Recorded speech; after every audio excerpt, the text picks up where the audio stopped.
Nealon was going to be there, and they find the kill on automatic, so Heroic unimpressed by that kind of a buy-up. Hex just said that they're going to be able to play more CS. It might just be one more round. We'll see, obviously, but just hunted down in that bomb site.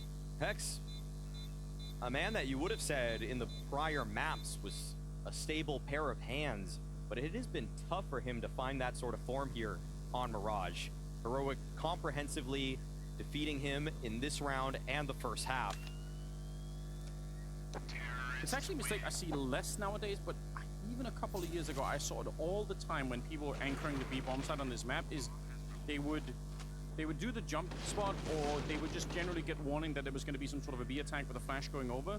And it felt like only then that they sort of try to make a decision about what they wanted to do, instead of just actually having a protocol to start with. Something like, if I jump spot, I actually see them, I fall back, I throw Molotov on the plateau, or whatever the plan is. But you see, it feels like taking the extra half a second to make an actual decision in the moment could sometimes be really bad, and that it results in people doing this thing where they sort of fall back into the side and they're not really sure, and they're getting flashed all over. It just feels like you don't have a lot of time. Even a second more, it's too much.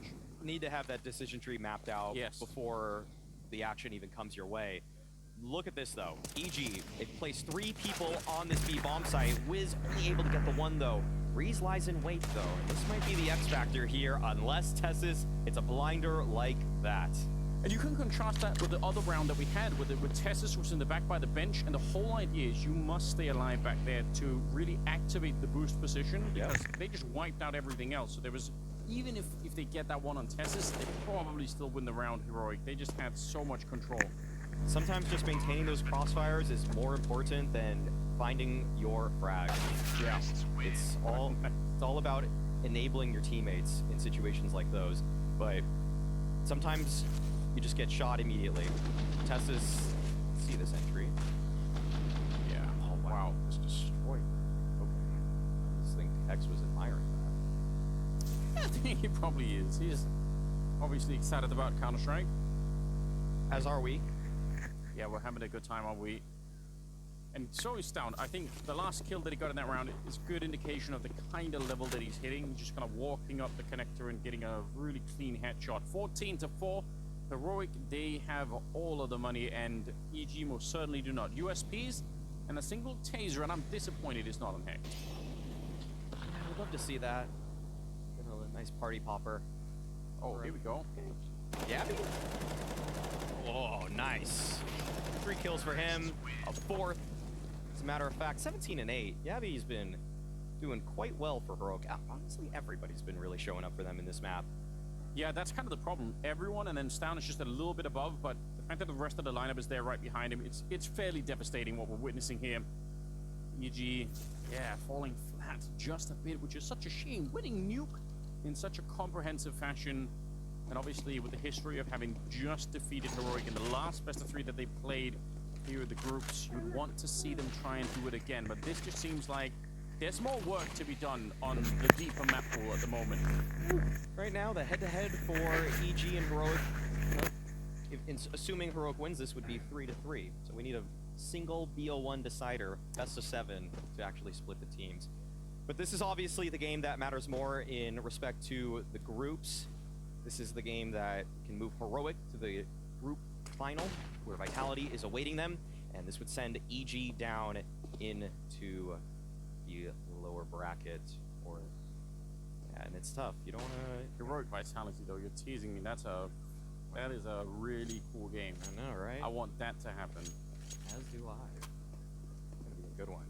A minute on the clock for this one, and almost out of grenades on the CT side. So if you're wondering why is Heroic waiting around this time, I mean, this is one part of what it does.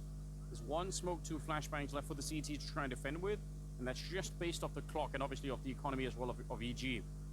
When you know it's already low, why not wait a couple of more seconds? Some grenades are being thrown out. Cadian is halfway across the map, so he's going to be a little bit late to the party. The rest of them, they're ready to kick it off here. 35 seconds, and they are starting to make their way up. Tetris Nealon not getting tested in the sandwich, and he's going to pick up 2 great shots. Finally gets run down, but the trading right now is favoring EG. Oh, okay. Nicely done. Nice push from Wiz there. 2 kills, and there we go. EG holding on.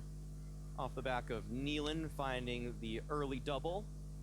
You can already hear that these players are typing to each other. Yeah, hopefully it's more trash talk, but we can't tell at the moment. Cadian already giving up on the round. I'm assuming that if they would have actually got the bomb plant, then Cadian is the late lurk through the middle. Yes. To stop rotations and maybe stop a defuse ultimately, but they never really played out that way. No, the opening hold here was great from Nealon. Sandwich, such a gamble position. Obviously, it's very powerful to defend against any sort of A exec, as we just saw, but also the counter, quite simple, a Molotov. So, EG feeling pretty good about that one off of the back of a solid setup, and Heroic might opt for something a little bit more deep in their approach. It is a mid-hit that they go for. Yabby, opening kill onto Breeze, Stown finding automatic, and man advantage for Heroic, and it is furthered with Shush picking up the op to take down Nealon. They were so hungry to fight in the middle, and it absolutely backfires on them. And pushing the site, Wiz has to win this fight, or he's going to get shot in the back. The rest of the Heroic team are coming up behind him, but it doesn't even matter. Cadian, he doesn't need them right now. Hext is on his own to try and hold on to the best of three, and he's doing a good job. A couple of kills there, but he's very, very low on health. A bullet, and he is out of it, and so is EG behind it. 2 versus 1. And they decide, you know what, let's play this one real safe and go for the bomb plant instead. I don't know what Hex could possibly, I don't think he can yell his way out of this one. Cadian pushed forward, would love to have that 1 versus 1 between the two right here at the end, and he's gonna go for it. No subtlety in this one. Cadian takes him down, and Heroic, they get their revenge, and they bring down EG, taking all 3 maps, but surely a good comeback for the Danes. Very confident, very comfortable for Heroic in the final 2 maps.